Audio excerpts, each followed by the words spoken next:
So hello to my American friend. So this video is going to be part 1 in the series of video that I'm going to create, which is to giving a shout out to all my buddies, friends who want to connect with us and who would want us to grow their mushrooms for them, and so that they could eventually sell it in their market. There are lots of benefits. Therefore, this is part 1 of the series, and I'm going to explain 3 of those benefits, and I would request you to watch the other parts as well. And with the passage of time, I'm going to give you many more benefits as to why you should be outsourcing your mushroom needs to us. And let's start off with the first benefit, and that is our mushrooms.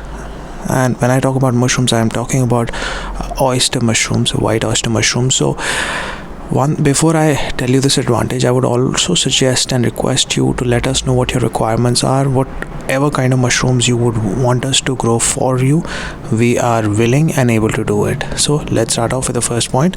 Our mushrooms are of A1 quality, that is top quality. Thus, they will be able to meet your standards and benchmarks. Point number 2, we can fulfill any amounts of quantity, needs or orders by you, so you do not need to worry as to what is the quantity or the threshold that we would be able to supply to you. All you need to do is let us know what your quantity of dried oyster mushroom is, and no matter whatever the situation is, I'm sure we will be able to fulfill your requirements in the shortest possible time. Point number 3, or advantage number 3, with us, if you deal in terms of buying a dried up oyster mushroom or any other mushroom for that matter, we are located right in the center of the capital of India, which is New Delhi. So if you wish to visit us, that won't be a big hassle for you. In case you plan to make a visit to India, the first thing that basically happens, the first stop is the city of New Delhi, which is the capital of India.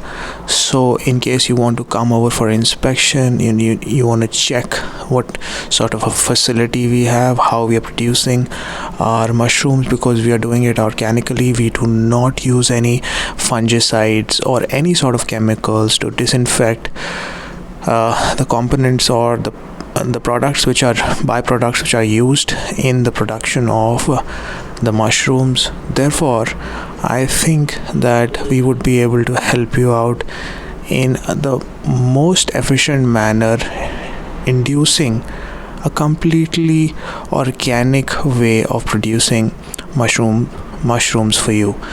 There are a lot of people in India who claim to be producing mushrooms organically, but end up sterilizing the wheat straw, the paddy straw, or their substrates with chemicals, which eventually implies that it is not a direct way of producing your mushroom organically. It is ridden with a process which is obviously chemical sterilization. So I'm sure you would understand this, because I'm sure you would have heard about formalin and bavastine, because India is gradually growing up or widening its mushroom production, mushroom growth. Therefore, a lot of people want to get into this, and they are not giving it a thought that growing mushrooms organically will benefit more than growing them quickly. Therefore, people in India are moving towards growing them as quickly as possible and trying to make a living out of it without even giving it a thought that it is organically grown mushrooms that will eventually take over. So this is what I wanted to share with you in the part 1 of the video. I would request you to watch the subsequent parts of this series so that we can connect over. Please do not hesitate to drop us a comment, and soon we'll also be having our website so that you can connect with us through that, and we will of course share our email ID on the website as well as in the description, so that we can connect as soon as possible, and eventually we can, with the grace of God, strike a deal which is going to be beneficial to both of us, you as the party 1 and we as the party 2. So thank you so much for watching my video. Thank you for staying patient, and I'll see you very soon in the next one. Until then, God bless you, take care, and keep smiling. Peace.